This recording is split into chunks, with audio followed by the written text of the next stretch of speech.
अरसलान ने सोचा, क्या ये परिंदे रास्ता भूल जाते हैं? दादी ने जवाब दिया, नहीं बेटा, अल्लाह ने इन्हें हैरत अंगेज सलाहियत दी है। अस्सलाम वालेकुम प्यारे बच्चों।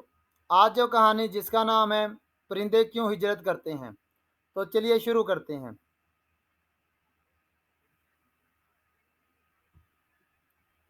एक खूबसूरत गांव में अरसलान नाम का बच्चा रहता था। इसे परिंदों से बेहद मोहब्बत थी। वो रोज़ाना शाम को दरख्तों पर बैठे परिंदों को देखता। एक दिन इसने देखा कि परिंदे झुंड की सूरत में आसमान की तरफ उड़ रहे हैं।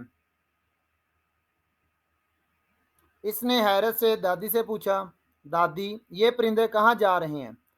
दादी ने मुस्कुरा कर कहा, बेटा, ये हिजरत कर रहे हैं। सर्दियों में यहाँ खुराक कम हो जाती है और मौसम सख्त हो जाता है। इसीलिए परिंदे गर्म इलाकों की तरफ चले जाते हैं ताकि आसानी से खुराक और बेहतर मौसम पा सकें।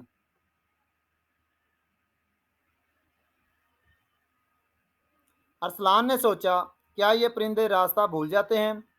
दादी ने जवाब दिया, नहीं बेटा, अल्लाह ने इन्हें हैरत अंगेज सलाहियत दी है। वो सितारों, सूरज और ज़मीन की कुदरती निशानियों को देखकर अपना रास्ता पहचान लेते हैं।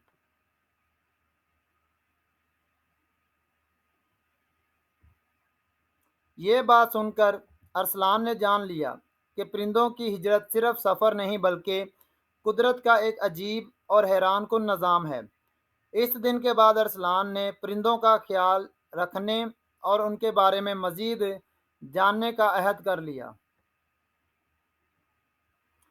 बच्चों, आज हमने जाना कि परिंदों की हिजरत एक हैरत अंगेज़ कुदरती निज़ाम है। आपको ये कहानी कैसी लगी? वीडियो पसंद आए तो लाइक करें, शेयर करें और सब्सक्राइब करना मत भूलें ताकि आपको ऐसी मज़ीद वीडियोज़ मिलती रहेंगी। शुक्रिया।